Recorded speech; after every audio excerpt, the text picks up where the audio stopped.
दो तरीके हैं। कहाँ रिकॉर्ड करते हो?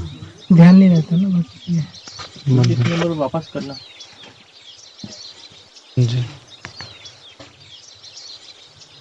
दो रास्ते हैं, तो या तो आपको मुक्त होना है या तो आपको फंसना।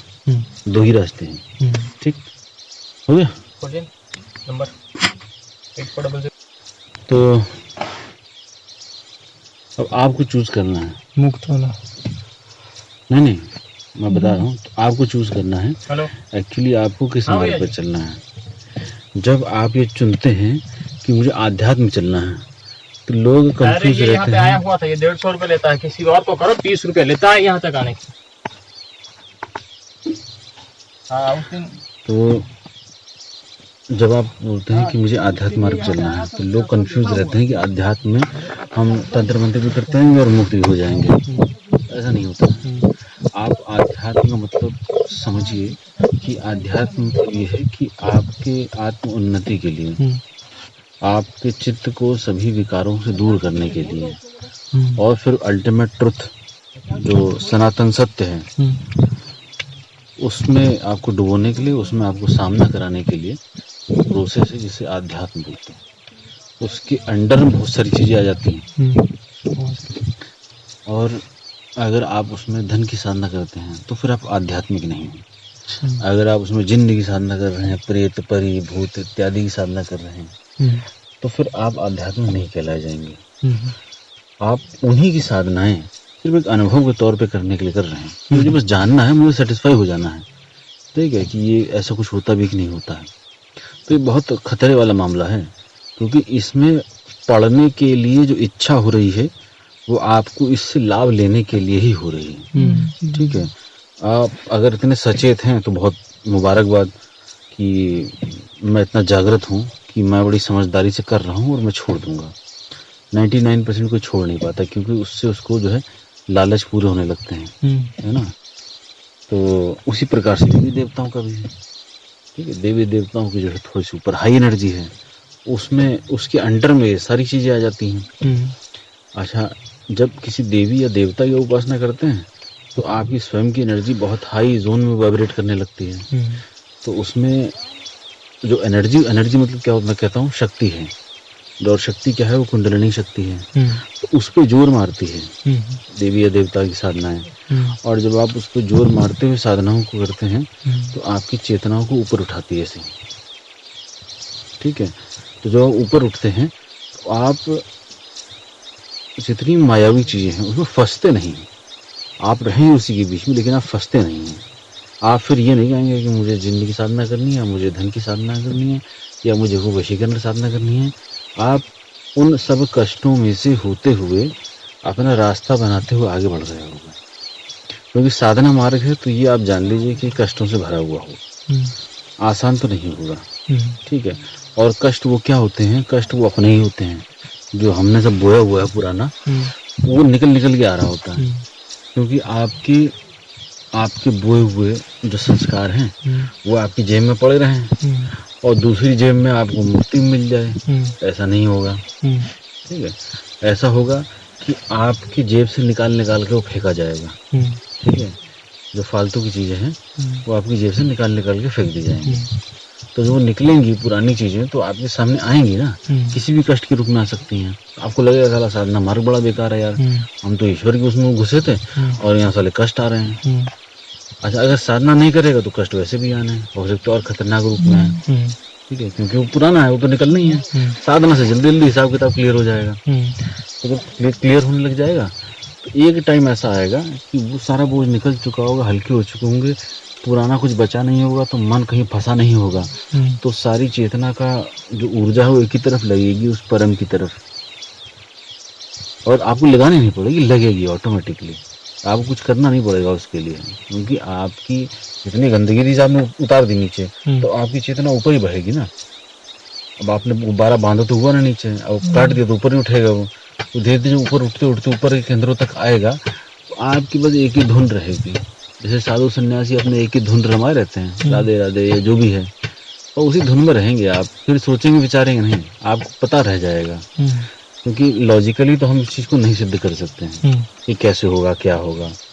और इसी बीच में यही भूत प्रेत जिन्न, पैसे की साधनाएं, चुड़ैल की साधनाएं, अप्सराएं, ये सब आती हैं बीच में।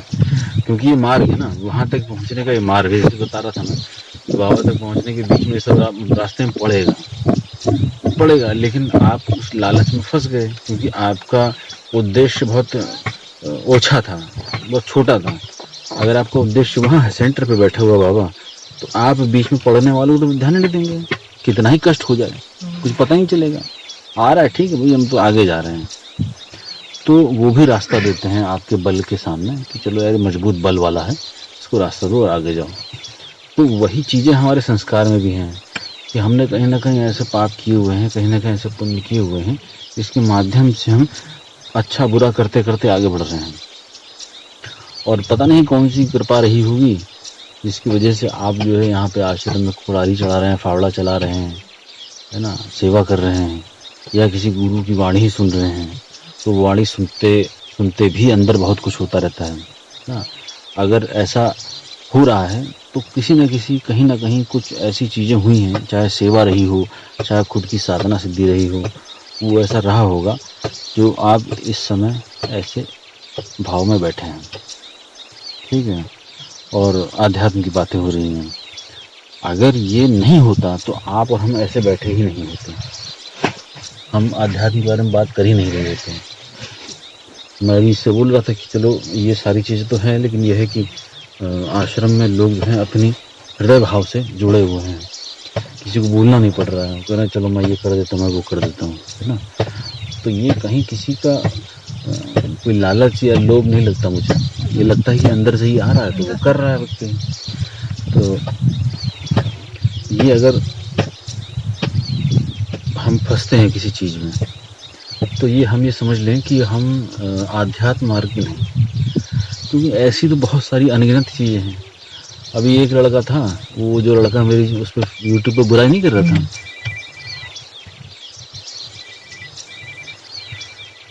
यूट्यूब चैनल पे वीडियो बना के वो सब कर रहा था, तो उसका पर्दाफाश किसी ने किया तो वो मेरे से जुड़ गया था। अब वो ये कच्चा कलवा कर रहे हैं, तो कच्चा कलवा कर रहे हैं तो कह रहा है कि हमारे वो घोरी गुरु जी ने दिया था और उन्होंने कहा कि ये 3 दिन करो कच्चा कलवा आ जाएगा। कच्चा कलवा करने के लिए तो ये है कि आपको ऐसे ही बोल दो आ जाएगा, है ना। अगर अच्छे साधक हो आप तो आप तो रसगुल्ले रखो, ऐसे रखो, कच्चे कलवे को बुलाओ, वहीं आ जाएगा। आप में क्षमता होनी चाहिए उसके साथ बात करने की, ऑर्डर देने की, और वो आपको नुकसान ना पहुंचाए उसकी, क्योंकि इतने गृहस्थ होते हैं, अगर वो इन सब चीज़ें पढ़ेंगे तो पूरा घर बर्बाद हो जाएगा, सब बच्चों पे कच्चा कलवा ही नाचेगा।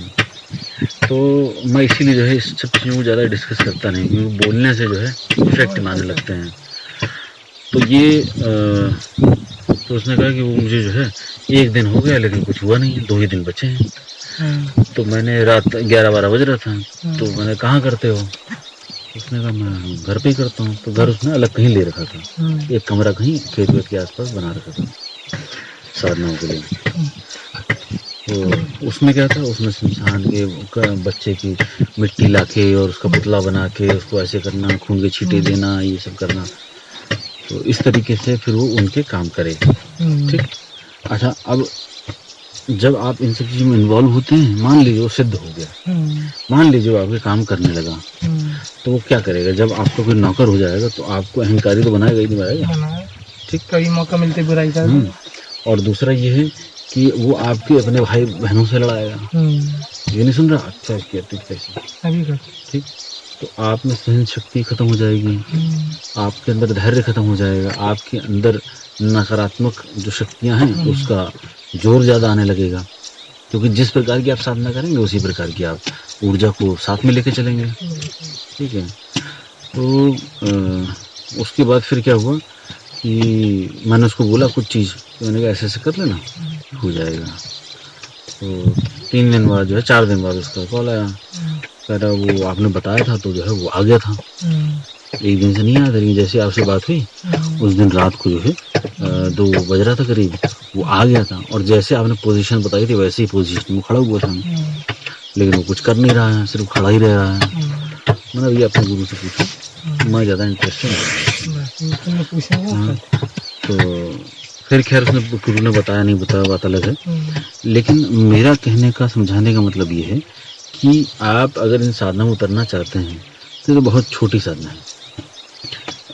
जिन्न, प्रेत, भूत, कच्चा कलवा एक 41 दिन की होती है काले कलवे की, वो आ जाता है। हमने बहुत सारे काम करवाए उससे, लेकिन उसके फालतू की हैं वो। मतलब देखो, जिसकी चेतना छोटी है उसको ये काम बहुत बड़े लगेंगे, वो बहुत अहंकारी हो घूमेगा भी, ठीक है।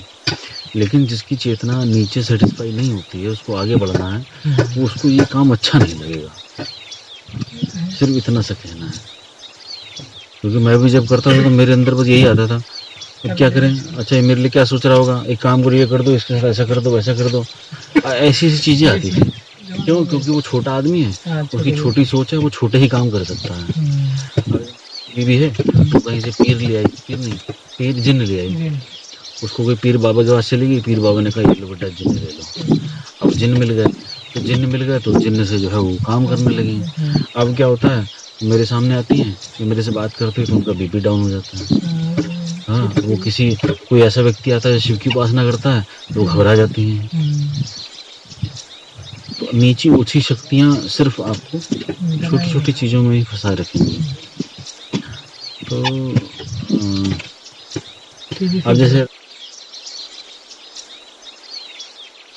वगैरह की एक वो होता है, क्या पीर होता है, तो कुछ नहीं, ये होता है वो खेत से वो लाते हैं और वो जला देते हैं, और वो पीर बाबा हमारे साथ चलो, तो वो पीर बाबा आपके साथ चल देते हैं। तो कह रहे मुझे नहीं दिखते, बच्चों को दिखते हैं। तो जैसे हमजाद वाला रहता है सिस्टम, वैसे ही रहता है। तो अगर बच्चों को फिर जो है वो दिखता है, बस बच्चों की ज़िंदगी बर्बाद करो अपने उसके लिए। अब एक जो है व्यक्ति था, मेरे से जिंदगी की साधना मांग रहा था, 6-7 महीना हुए थे, तो किसी के रेफरेंस से था, मैंने बहुत टाला, नहीं माना। फिर वो आया, मैंने उसको ठीक है भाई कर लो। फिर मैंने इतना सही बोला था, फिर मैं उसको बोला, मैंने कहा यहाँ पे जो है देवा बाबा की मजार है, इनसे आगे लेके करना। और जैसे ही उनका नाम लिया, और पूरे कमरे में जब येलो येलो रोशनी बहुत तेज घूमने लगी और एकदम उसका सर चकराने लगा। अब ये बताओ, जो जिन्न की साधना करना चाहता है उसकी एनर्जी कितनी छोटी है। पीर आया, पीर भी कोई बहुत बड़ी चीज नहीं है, पीर आया उतने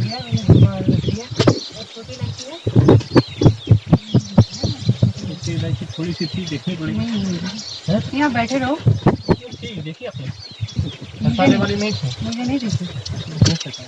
तो अगर पीर आया तो थोड़ी सी बड़ी एनर्जी हुई, ठीक है, उसी में उसको सर चकराने लगा, नहीं झेल पाया ना। तो कह रहा मेरा सर चकरा रहा है, मेरे को तबीयत खराब हो रही है, मेरे को उल्टी आ रही है। मैं कैसे करोगे सर? तो छोटी मोटी एनर्जी की साधना करने वाले लोग बहुत छोटे, वो सीधे नरकगामी हैं और उन्हीं ही लोगों के साथ घूमेंगे। ये एक्चुअली होता क्या है, ये लोग सिद्ध तो करने जाते हैं, लेकिन वो इन्हें सिद्ध कर लेती है शक्तियाँ। पूरी गाना नहीं शिकारी खुद यहाँ।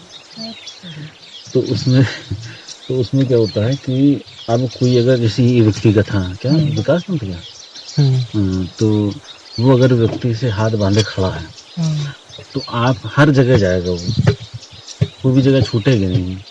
तो आप समझ लीजिए, चाहे अपने मित्र के साथ हो, चाहे खाना खा रहा हो, चाहे धर्म पत्नी के साथ हो, माता पिता के साथ हो, कहीं पर भी हो, हालत उसकी खराब हो जाएगी। या तो फिर वो अपना संसार में है ना।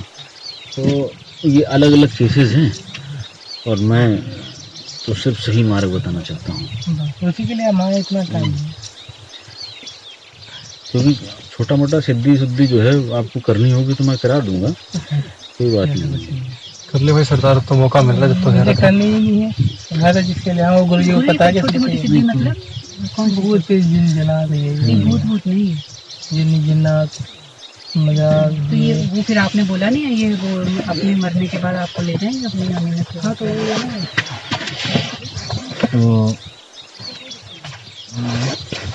करना क्या है। आपका जो है सिस्टम बहुत अच्छा है इस समय। कुलदीप का जो प्रोसेस है वो मैंने देख लिया है, ये बहुत आगे की पोजीशन पे बैठे हैं। कब लात लगी गुरु जी? आ जाओ कभी,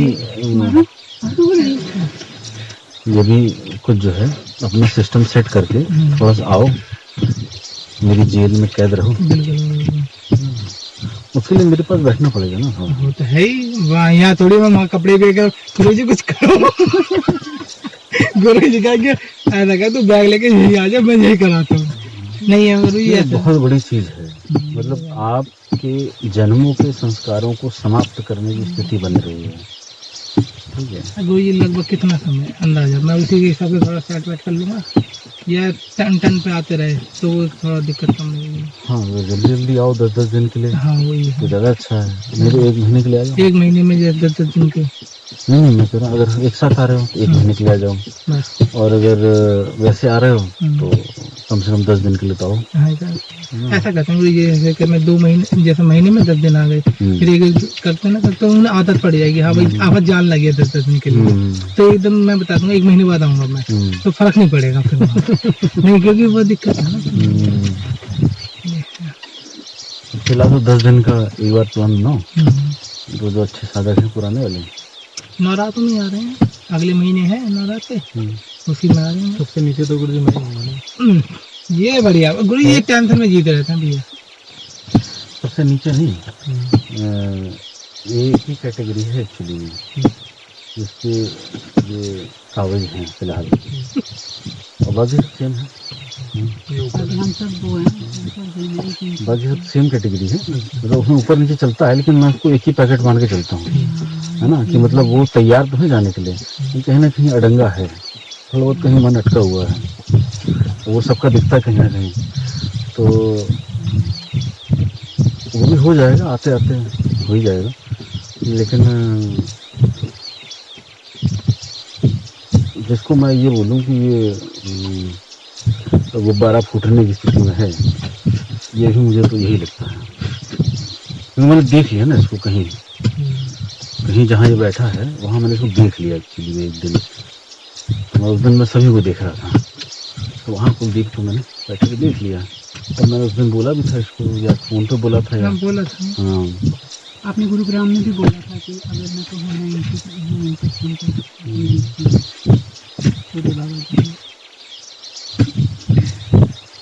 ये सब चीज मजाक मजाक में हो, गुरु जी को हंसाते हंसाते मुझे क्या कौन सी बात जो गुरु जी बता रहे इतने बाबा की साधना करनी बस है। साधना करो ना करो, तुम यहाँ पे आओ। मैं घर पे मंदिर जब करूँ कोई दिक्कत नहीं है, यहाँ जाऊँ। और ऐसे आओ कि अपना मोबाइल सेट करके आओ, ताकि तुम्हारा प्रॉपर ऑपरेशन हो सके।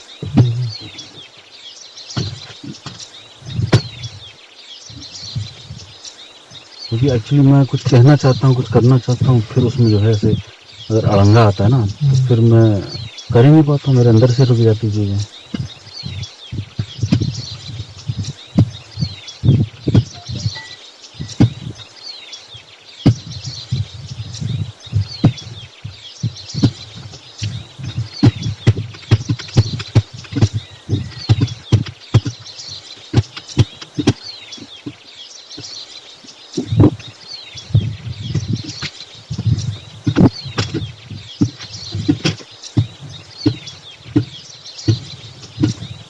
अगर सही में उस ओर जाना है जहाँ परम शांति है, जहाँ आपको कोई हिला नहीं सकता है आपकी अपनी स्थिति से,